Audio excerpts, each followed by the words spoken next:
नमस्ते आप सभी को। आप देख रहे हैं एबीपी न्यूज़। आपके साथ हूं मैं रुबिका लियाकत। चिराग पासवान, रामविलास पासवान के लगते जिगर, एलजेपी के मैं क्या कहूं पूर्व अध्यक्ष या नई वाली एलजेपी या पुरानी वाली एलजेपी के मुखिया इस वक्त एबीपी न्यूज़ के साथ है। ये उनका पहला एक्सक्लूसिव इंटरव्यू है, वो भी उस एपिसोड के बाद जिसके बारे में शायद उन्होंने कभी कल्पना भी नहीं की होगी। बहुत बहुत स्वागत है आपका चिराग। Thank you Rubika. आपकी तबीयत ख़राब थी, आपके हाथों में पट्टी देखी थी। ये ज़हनी तौर पर था या फिर आप सच में बीमार थे? एक लंबे समय से मैंने इसको ट्वीट भी किया था। लंबे समय से, इस पूरे प्रकरण से भी बहुत पहले से I was down with typhoid. Typhoid मुझे हो गया था और एक लंबे समय तक वो फीवर कंट्रोल में नहीं आ रहा था और फिर कैंडुला के थ्रू आईवी से पैरासीटामोल दे के एंड उसके बाद फिर मुझे कुछ नर्व में इन्फ्लेमेशन हो गया था, तो कांस्टेंट पेन मेरे चेहरे पे रहता था। तो उसके लिए फिर काफ़ी समय तक एंटीबायोटिक्स चली। बट बहरहाल वो समस्या इतनी बड़ी नहीं थी। जो बड़ी समस्या उस दौरान आसपास खड़ी होनी शुरू हुई। उस वक्त मुझे समझ में आया कि मुझे सिर्फ अपनी शारीरिक परेशानियों से ही नहीं लड़ना है, बाहर ही नहीं लड़ना है, राजनीतिक युद्ध ही नहीं लड़ना है, बल्कि परिवार में भी लड़ना है। और जैसा आपने शुरुआत में आपने बोला, ये इमोशनल शब्द है मेरे लिए। जैसा आपने बोला कि उनके लगते जिगर, हाँ पापा बहुत प्यार करते थे, मैं उनसे बहुत प्यार करता था, पर पापा इतना ही प्यार अपने परिवार से भी करते थे। आज उनके नहीं रहने के बाद जब परिवार ऐसे बिखर रहा है तो ये चीज़ मुझे ज़्यादा तकलीफ देती है। इसका जिम्मेदार कौन है? मुझे नहीं पता रुबिका जी, मैं इतना ज़रूर बोलूँगा, मैंने अपनी तरफ से हर प्रयास किया। मैं आखिर तक चाचा के दरवाजे पर गया, वहाँ पर जाकर खड़ा हुआ, उनसे बस इतना रिक्वेस्ट करता रहा कि एक बार बात कर लीजिए। भाई बेटा हूँ मैं, आपका गोद में खेला हूँ आपके, आपने मुझे चलना पढ़ना सब सिखाया। पापा के बाद आप ही है ना, कौन है मेरे लिए? और मेरे छोटे चाचा का निधन हो चुका है, पापा का निधन हो चुका है, तो मेरे लिए मैं पापा की छवि उनमें देखता था। और अब जब उन्होंने भी अपना हाथ खींच लिया ना मुझसे, बात करना तक ज़रूरी नहीं समझते वो। मैं पिछले पापा के निधन के बाद से मैंने निरंतर मेरी मदर ने, मम्मी को भी इस बात का इतना दुख होता है, मतलब भाभी वो कहते थे, मम्मी ने अपने बेटों की तरह, भाइयों की तरह उनको वो किया, तो किसी से बात ही नहीं करते। मम्मी ने उनके एसोसिएट्स, उनके पीए पीएस किसको नहीं फ़ोन किया। और इस तरीके से वो अकेला, मैं कोई भी शिकायत थी आप मुझे बोलते, आपको मंत्री बनना था, मैं प्रधानमंत्री जी के पास लिख के देता विचार के लिए कि अगर आपको पार्टी से किसी को बनाना है इनको बनाइए। भाई मुझे तो अभी आपके अनुभव की ज़रूरत है। पापा का साया मेरे ऊपर से उठ गया, मैं आप ही के मार्गदर्शन में नहीं चलूँगा तो किसके चलूँगा? आपको अगर पार्टी का राष्ट्रीय अध्यक्ष बनना था आप बनिए, मैं बहुत खुश हूँ। आप सारी जिम्मेदारी आप अपने पास रखिए, बट मुझे अपनी छत्र छाया में रखते हैं। कह रहे हैं ना, जब विधानसभा चुनाव थे तब आपने उनकी कोई बात नहीं सुनी। वो चाहते थे कि हम गठबंधन से अलग ना हो, आपने उनकी बात नहीं सुनी। ऐसा नहीं है रुबिका जी, प्रत्यक्ष को प्रमाण की जरूरत नहीं है, बट अगर आप प्रमाण भी मांगेंगी तो मैं दूंगा। इसी कमरे में सारे सांसदों के साथ वो बैठक हुई थी और वो निरंतरता में, और वो एक ऐसा दौर था जब मेरे पिताजी हॉस्पिटल में थे, वो आईसीयू में थे, इवेंचुअली वेंटिलेटर पे गए। उस वक्त बिहार पार्लियामेंट्री बोर्ड की बैठक होती थी, वो सारी जानकारी मैं पापा को देता था। और वो सांसदों की बैठक, और बल्कि अगर मैं ढूंढूंगा तो मुझे शायद रिकॉर्डिंग भी मिलेगी, क्योंकि उस बैठक में चाचा जी वर्चुअली जुड़े थे और उसमें फाइनली ये डिसाइड हुआ था। आज मेरे जितने सांसद हैं सबसे पूछे ना कि दिल पे हाथ रख के एक बार बोल दें, कसम खा के बोल दें, वो जो कहेंगे मैं हारने को तैयार हूँ। सब ने इस कमरे में एक्सेप्ट किया था, एग्री किया था कि हम लोग को अकेले चुनाव लड़ना चाहिए, हम लोग को नहीं। और मेरे पिताजी की अंतिम इच्छा थी। पापा ने वेंटिलेट होने से 2 दिन पहले मुझे ये कहा था, जब हम लोग बिहारी फर्स्ट विजन डॉक्यूमेंट तैयार कर रहे थे, तो पापा ने स्पष्ट तौर पे कहा था कि अकेले चुनाव लड़ना नहीं, तो जिस तरीके से नीतीश कुमार जी पार्टी अभी तक हम लोग की तोड़ते आए हैं, वो एक दिन पार्टी को बर्बाद कर दें। तो आप ये कह रहे हैं कि जो फैसला आपने लिया सबकी सहमति से, और मैं दावे के साथ, रामविलास पासवान की भी इच्छा थी, उनकी तो सबसे बड़ी इच्छा थी, उनकी तो सबसे बड़ी इच्छा थी। पापा शुरू से इस बात को लेकर बहुत क्लियर थे कि हम लोग को अकेले चुनाव लड़ना चाहिए, क्योंकि हम लोगों ने पुनः धोखा खाया था लोकसभा के चुनाव में 2019 में। पापा ने गठबंधन धर्म निभाते हुए और हम लोगों ने प्रधानमंत्री जी पर विश्वास रखते हुए हम लोग 2019 के चुनाव हम लोगों ने साथ मिलकर लड़ना पड़ा। क्यों? क्योंकि रातों रात 2017 में मुख्यमंत्री वापस गठबंधन का हिस्सा बने। उस चुनाव में रुबिका जी एक सीट ऐसी नहीं है, पूछ लीजिए ना मेरे किसी भी सांसदों से, एक सीट ऐसी नहीं है जो इन्होंने हराने का काम नहीं किया हो, जिसमें इन्होंने हराने का प्रयास नहीं किया हो। भले वो मेरी लोकसभा की सीट हो, खगड़िया के हमारे सांसद कैसर साहब से पूछे, क्या परबत्ता के विधायक और उनके बेटे और जितने इनके जिलाध्यक्ष, वो सब चले गए ना। बट वही बात है कि आज आप, उस दिन आपने जो फैसला साथ मिलकर लिया, आज क्या आपको कोई वजह है? कारण नहीं मिल रहा, मुझे नहीं पता। गोल पोस्ट तो इनके हर बात में बदले हैं। डे वन इन्होंने गोल पोस्ट क्या रखा कि भैया हम लोग पार्टी टूट गई है, पार्टी अलग हो गई है। फिर इनको समझ में आया कि नहीं, संविधान का 91वां संशोधन जो दल बदल कानून का है, एंटी डिफेक्शन लॉ का, वो इस बात को क्लियर करता है कि अगर पार्टी के कुछ सदस्य अलग होते हैं और एक भी सदस्य पार्टी में रह जाता है तो पार्टी उसकी होती है। फिर उन्होंने गोल पोस्ट चेंज किया, इन्होंने कहा कि नहीं, हम लोग नेतृत्व परिवर्तन कर रहे हैं। जो इलेक्शन कमीशन में इनके द्वारा लिख के दिया गया है, इलेक्शन कमीशन में लिख के दिया गया है कि क्योंकि आदरणीय रामविलास पासवान जी के निधन के बाद ये पद बहुत लंबे समय से खाली था, इसीलिए हम लोगों को नए राष्ट्रीय अध्यक्ष का चुनाव करना जरूरी था और मेरे चाचा जी का उन्होंने चयन किया। जबकि पापा के रहते रहते 5 नवंबर 2019 को उनके रहते रहते मेरा चुनाव हुआ था। मेरे चाचा जी उसमें प्रमुख प्रस्तावक थे, सूरज भान जी उसको सेकंड करने वाले थे। तो अब मुझे ये बताइए कि इसका कोई तो जिम्मेदार होगा ना। ये सब कह रहे हैं कि आप जिम्मेदार हैं क्योंकि आप पार्टी को संभाल नहीं पाए, आप किसी को साथ लेकर चल नहीं पाए, जैसे आपके पापा लेकर चलते उसके बाद तीसरा इन्होंने गोल पोस्ट यही रखा कि चिराग एरोक्रेटिक हैं, एरोगेंट हैं, ये लोगों से मिलते नहीं, बात नहीं करते। भाई अगर मैं मिलता नहीं तो आज 95% पार्टी मेरे साथ क्यों होती है? हम लोग की नेशनल एग्जीक्यूटिव की जो बॉडी है और ये मिनिमम ऑफ 75 की होती है, 66 उनमें से मेरे साथ हैं। उन सबके एफिडेविट मेरे पास पड़े हुए हैं। उस दिन जो मैंने नेशनल एग्जीक्यूटिव की बैठक की, मैंने ओपन की कैमरेज के सामने, आप सबके पास विजुअल हो, सबके सामने उनके नेम प्लेट थे।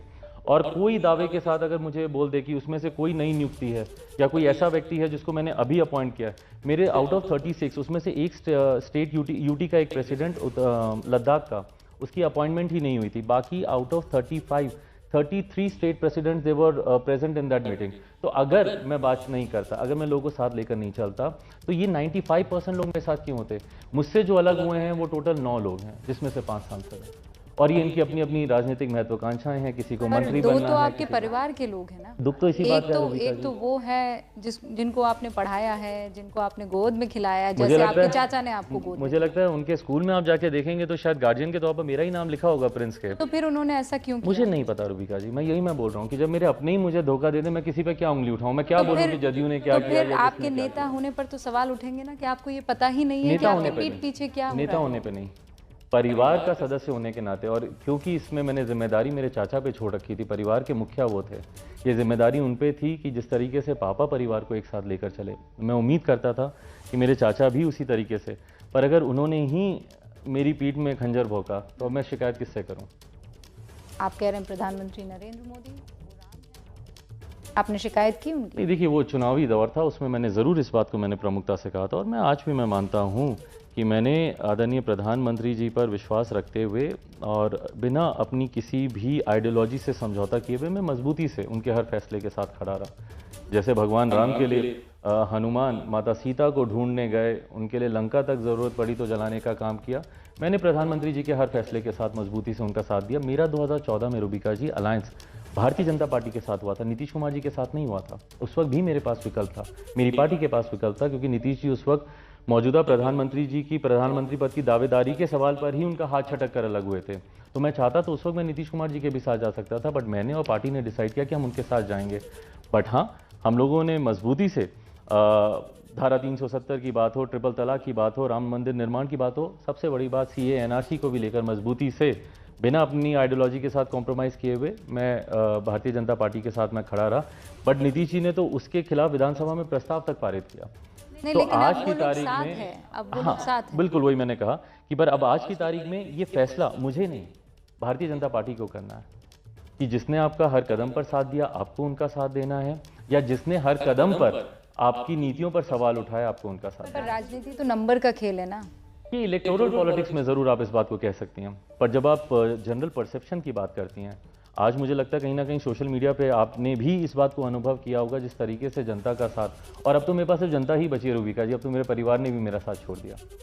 मेरे पास एक मेरी माँ का आशीर्वाद और एक जनता का आशीर्वाद, बस यही 2 चीज़ें हैं। उनका आशीर्वाद मिलेगा, मैं शायद पुनः जहाँ पे पार्टी थी वहाँ पर लेकर जाऊँगा, नहीं मिलेगा तो मेरा मतलब आप क्लियर हो गए हैं कि अब राम भी आपका साथ नहीं देंगे? नहीं, देखिए मैं किसी को बाध्य नहीं कर सकता हूँ, मैं किसी को बाध्य नहीं कर सकता हूँ किसी चीज़ के लिए, बट हाँ मेरी उम्मीद है, मेरा विश्वास है कि हनुमान को ऐसी परिस्थिति में देखते हुए, या अगर हनुमान का वध हो रहा है तो ऐसे में राम खामोश तो नहीं रहेंगे, ये मेरा विश्वास है।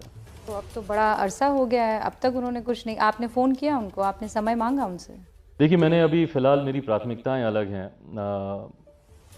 मैं बार बार मैं इस बात को कह रहा हूँ कि मोर देन पॉलिटिकल मेरे लिए पर्सनल ये ज़्यादा बड़ा लॉस है।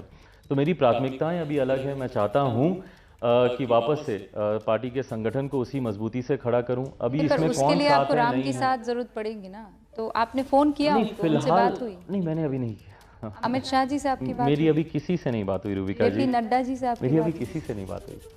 मेरी अभी किसी, हाँ, पर्सनल लेवल पे यस, भारतीय जनता पार्टी पक्ष विपक्ष दोनों में मेरे बहुत अच्छे मित्र हैं, मेरे अभिभावक तुल्य कई लोग हैं, उनसे पर्सनल लेवल पे मेरी कईयों से बात हुई है। बट अगर आप उसको ऑफिशियली बोलें, औपचारिक तौर पर, मेरी किसी से बातचीत नहीं हुई। चाचा से दोबारा संपर्क करने की कोशिश की आपने? मैंने बहुत लास्ट तक मैंने नहीं, मुझे वो, मैं उस दिन जब मैं उठ के भी गया, मैं उस दिन बहुत एकदम परेशान हुआ और मैंने मतलब टू एन एक्सटेंट कि कोई गाड़ी लगा दे मेरे लिए, मैंने उसका भी वेट नहीं किया। मैं खुद गाड़ी उठाकर मैं वहाँ पर गया, क्योंकि वो मैं इतना ज़्यादा परेशान हो गया था कि उनसे बात क्यों नहीं हो पा रही है। तो मैंने आखिर तक प्रयास किया। अब वो नहीं मुझसे बात करना चाह रहे, तो मैं वही, जैसा मैंने कहा, मैं बाध्य नहीं कर वो सकता। आपसे चिढ़ गए हैं या वो आपसे अब नफरत करने लगे हैं? दो शब्द हैं। बहुत बड़े शब्द हैं। हाँ। मैं दोनों में से किसी पे यकीन नहीं करना चाहूँगा। मैं इसको एक पारिवारिक मिसअंडरस्टैंडिंग में मानना चाहूँगा। देखिए, मेरे लिए तो मेरे चाचा हैं, वो कभी नहीं बदल सकते हैं मेरे लिए। मैंने बचपन से जैसे उन्हें देखा है, मेरी आज भी छवि में पुरानी फोटोज़ मेरी उनके साथ वैसे ही हैं, हंसते खेलते। और तो आपको लगता है हमारे वो मान फ़ोनों में ये जाएंगे? इशू है कि वो पिक्चर्स पॉपअप हो जाती हैं, पिक ऑफ द डे, तो उसमें कई उनकी ऐसी पुरानी पिक्चरें हैं जो मैं देखता हूँ रोज़ सुबह, नहीं, अकेले तो वो दुखी होता बात हूँ। मानेंगे आपकी? आपको लगता नहीं है? पता मुझे रूबिका जी, कैसे बोलूँ, आपकी कभी बात हो तो ज़रूर पूछिएगा। मैं तो चाहता हूँ कि परिवार साथ रहे, मैं चाहता हूँ कि पार्टी साथ रहे, बट हाँ, चीज़ें जितनी आगे बढ़ गई हैं, और फिर वही है कि कारण क्या, एक बार बैठ के बात कर लेते ना, कुछ भी था। आप रातों रात के अंधेरे में आप स्पीकर साहब के पास गए, उनसे आपने मुलाकात की, मुझे कारण नहीं समझ में आया। एक बार बुला लेते मुझे, एक बार बोल देते कि बेटा ये दिक्कत है, ये दिक्कत है, मैं करता ना जो आप बोलते हैं। आप सीधे तौर पर इशारा कर रहे हैं कि ये काम नीतीश कुमार की तरफ से हुआ है, उनके इशारे पर हुआ है। आप कैसे कह सकते हैं? आपके पास कोई सबूत है? आपके पास कोई रिकॉर्डिंग है? आपके पास कैसे ये जनरल प्रैक्टिस एक रही है रूबिका जी। 2005 में जब बिहार विधानसभा के उस साल 2 बार चुनाव हुए थे, तो फरवरी वाले चुनाव में हमारे 29 विधायक जीत कर आए थे और 29 के 29 जनता दल यूनाइटेड के द्वारा तोड़े गए थे। उसके बाद 2005 के नवंबर के चुनाव में जितने हमारे विधायक जीत के आए, वो सब के सब तोड़े गए। बीच में हमारे एमएलसी तोड़े गए। मेरे मौजूदा विधायक जो हैं, जो मठियानी से थे, जो 2020 में जीत गया, उनको तोड़ा गया। नीतीश कुमार जी, जनता दल यूनाइटेड ने निरंतरता में, मुझे ही नहीं, मेरे पिताजी के साथ ये सब हुआ था। मेरे पिताजी, उनके बढ़ते राजनीतिक कद और एक दलित व्यक्ति बिहार की राजनीति में हावी ना हो जाए, उसके लिए उन्होंने उनकी राजनीतिक पारी समाप्त करने का हर संभव प्रयास किया, जिसका सबसे बड़ा उदाहरण है दलित और महादलित का बंटवारा करना। तो वो उस वक्त रामविलास पासवान हो या आज उनका अंश चिराग पासवान, वो उनका बढ़ता राजनीतिक कद नीतीश जी को, उनकी पार्टी को तब भी नहीं बर्दाश्त हुआ था, आज भी बर्दाश्त नहीं है। और उनको ये आपने मुझे इतिहास बताया, लेकिन बदला है, बदला कहीं ना कहीं ये बदला है कि जिस तरीके से 2020 के बिहार के विधानसभा चुनाव में नीतीश जी और उनकी पार्टी को नुकसान हुआ, तीसरे नंबर की पार्टी वो बनकर रह गई। तो कहीं ना कहीं इसका व्यक्तिगत, और मैंने बार बार कहा, मेरे नीतीश जी से व्यक्तिगत कोई इशू नहीं है, बट मैं उनकी नीतियों का समर्थन नहीं करता हूँ। मैं नहीं मानता कि उनके साथ निश्चय से विकास हो। भाई, जो मुख्यमंत्री 1000 किलोमीटर की यात्रा करके चार्टर फ्लाइट से दिल्ली आते हैं कैटरैक्ट का ऑपरेशन कराना, क्या बिहार में एक ऐसा अच्छा अस्पताल नहीं है जहाँ पे आप मोतियाबिंद का ऑपरेशन करा लें? 1.5-2 घंटे का काम है वो। तो क्या बिहार के गाँव के जो दूसरे लोग हैं, यही आपने बिहार में विकास किया 15 साल में? जो आप विकास पुरुष कहते हैं, जो आप अपने इंफ्रास्ट्रक्चर्स की दुहाई देते हैं, जब मुख्यमंत्री को दिल्ली आना पड़ता है कैटरैक्ट का ऑपरेशन कराने, तो सोचिए मेरे बिहार के गांव में रहने वाले बुजुर्गों का क्या हाल होगा। उनको कौन चार्टर फ्लाइट कराएगा 1000 किलोमीटर की यात्रा के लिए? तो आपके पास ये सारी चीज़ें तो आप कह रहे हैं कि बुनियादी परेशानी है। मैं कह रही हूँ आपकी पार्टी की बुनियादी परेशानी क्या रही, जिसका फायदा बदले के रूप में नीतीश कुमार, जिनके ऊपर आप आरोप लगा रहे हैं, उन्होंने उठाया? देखिए, मेरी पार्टी की कोई बुनियादी परेशानी नहीं रही। कुछ मुट्ठी भर लोग, Rubika ji, please understand that 95% of the party is on one side. सांसद विधायक आते हैं जाते हैं, और ये मेरे साथ ही नहीं होता, ये हर राजनीतिक दल में होता है, देश में ही नहीं दुनिया में होता है ये। और सांसद विधायकों से पार्टी नहीं चलती। पार्टी का जो ढांचा होता है, वो उसका संगठन होता है, उसकी जो आत्मा होती है, वो संविधान होता है। 2016 में भी हमारे 2014 में भी हमारे 6 सांसद थे, बट दैट सेट ऑफ 6 सांसद were totally different to this set of 6 सांसद। उस वक्त भी संगठन के लोगों ने उनको जिताया, चुना। इस वक्त भी संगठन के लोगों ने, उस वक्त समस्तीपुर से हमारे सांसद रामचंद्र पासवान जी थे, इस वक्त प्रिंस राज है। लेकिन उन 5 लोगों ने खत लिखा, खत लिखकर उन्होंने नेता की मांग की, स्पीकर ने उसे मान लिया। Now give me a minute to explain this to you, right? How can the Speaker of Lok Sabha overrule the constitution of my party? Speaker 20 और पार्टियों, जब मेरी उनसे व्यक्तिगत मुलाकात हुई मैंने उनको यही कहा कि सर आप 20 और पार्टियों को आप हेड करते हैं यहाँ पे, आप हर पार्टी के संविधान को जाने, ये जरूरी, ये संभव नहीं है, ठीक है। मेरी पार्टी का संविधान क्लियरली इस बात को कहता है कि that it's for the central parliamentary board to decide कि आपका नेता सदन कौन होगा। पिछली बार जब मुझे नेता सदन और कैसर साहब को चीफ व्हिप और बाकी लोगों को उप नेता और सचेतक के तौर पर जब चुना गया तो ये मेरी पार्टी के सेंट्रल पार्लियामेंट्री बोर्ड ने लिख के दिया, उसके आधार पर आपने चुना। रीसेंट एग्जाम्पल, इसका एक उदाहरण मैं देता हूं, संजय जायसवाल जी जो कि बिहार के भारतीय जनता पार्टी के प्रदेश अध्यक्ष हैं, उनको मुख्य सचेतक के पद से हटाया गया। क्या सांसद गए थे अध्यक्ष जी के पास? पार्टी ने डिसाइड किया। तो और रूल बुक एंड एक second, just give me one more second, और ये मेरी पार्टी का ही संविधान नहीं, the rule book of parliament also says this very clearly. उसके अपेंडिक्स 4 का सब क्लॉज 2F अगर आप पढ़ेंगे उसमें लीडर की डेफिनेशन है, leader is the person chosen by the party. तो ये पार्टी डिसाइड करती है, सांसद नहीं डिसाइड कर सकते कि आपका नेता सदन कौन होगा। नहीं तो क्या इसको अंडू किया जाएगा? बिल्कुल नहीं किया जाएगा। मैंने पुनः सेंट्रल पार्लियामेंट्री बोर्ड की मैंने मीटिंग की थी और मैंने औपचारिक तौर पर एक बार फिर से मैंने अध्यक्ष जी के समक्ष वो रखा, और अगर नहीं करेंगे तो फिर सोमवार को हम लोग न्यायालय का दरवाजा खटखटाएंगे। भाई मुझे पता है कि मैं संवैधानिक तौर पर और मैं कानूनी तौर पर मैं सही हूं, तो मैं क्यों ये गलत चीज को मैं मानकर चलूं? आप अकेला महसूस करते हैं आजकल? करता हूं, पर मुझे खुशी है कि मेरे पार्टी के लोगों का साथ मुझे जरूर है, हाँ, बट परिवार के तौर पर मैं जरूर महसूस करता हूं। पापा के बाद से वैसे ही बहुत ज़्यादा अकेला अपने आप को महसूस करता था। चाचा के जाने के बाद, मेरे भाई के जाने के बाद, जो भाई नहीं मेरे बेटे समान था, उसके जाने के बाद ये एक अकेलापन तो है।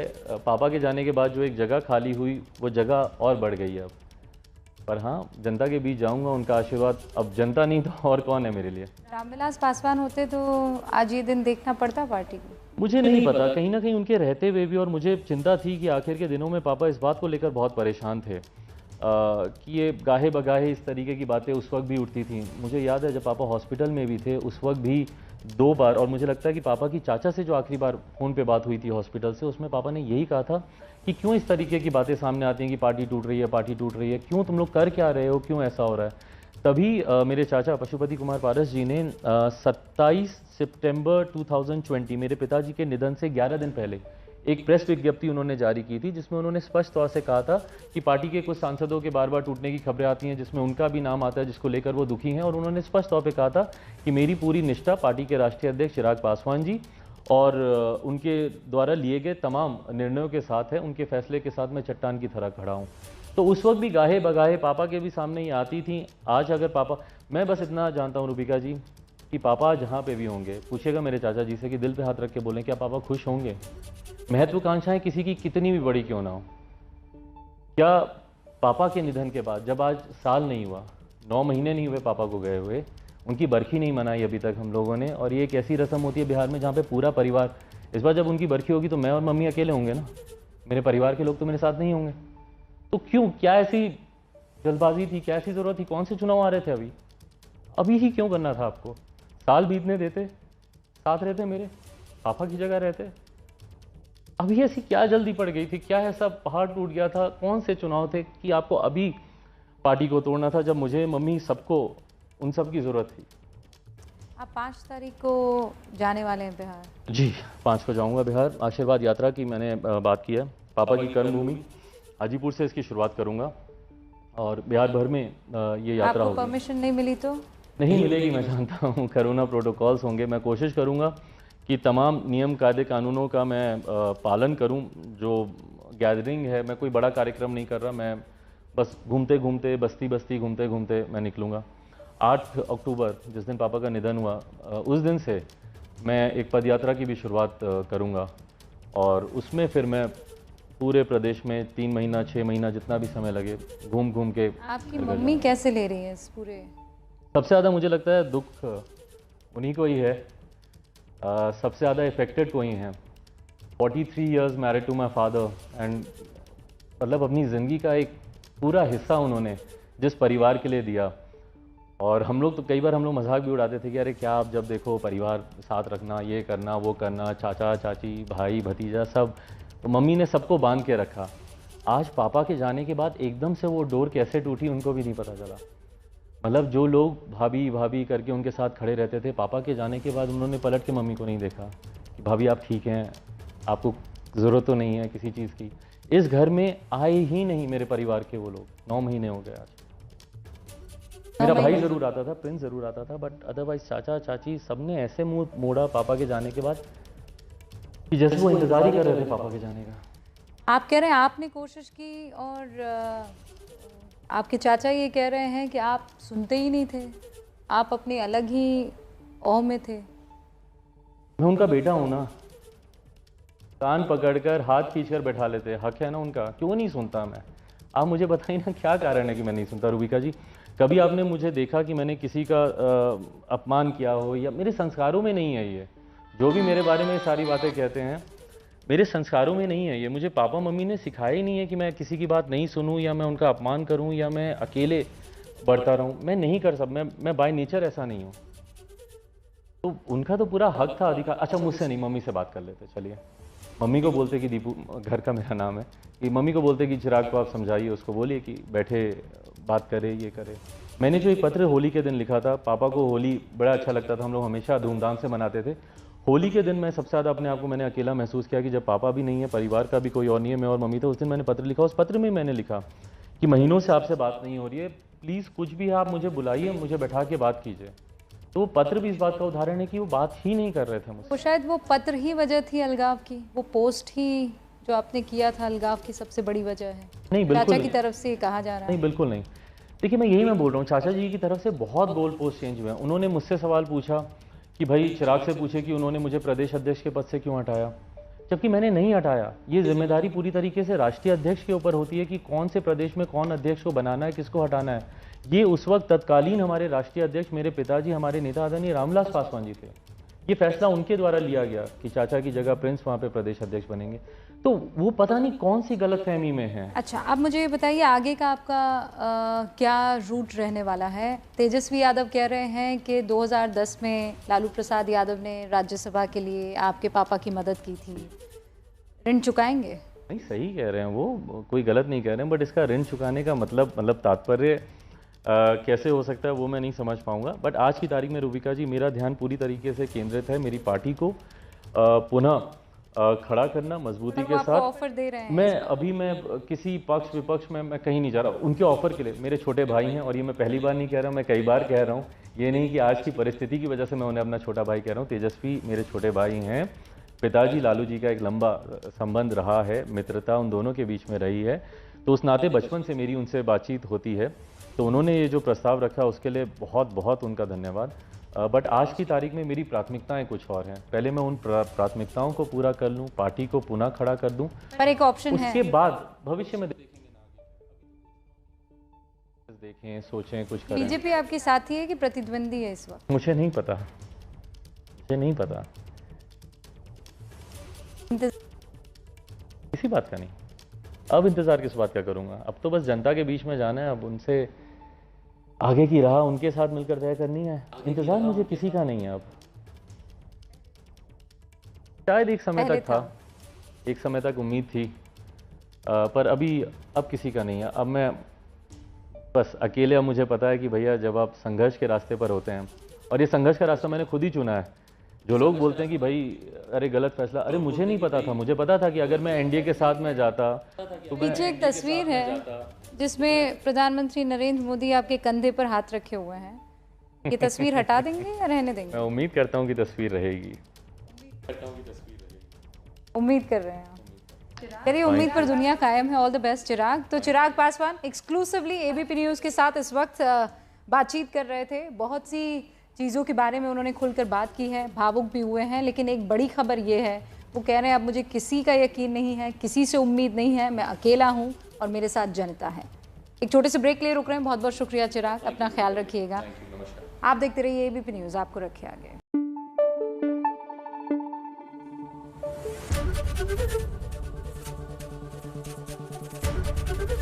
एबीपी न्यूज़ आपको रखे आगे।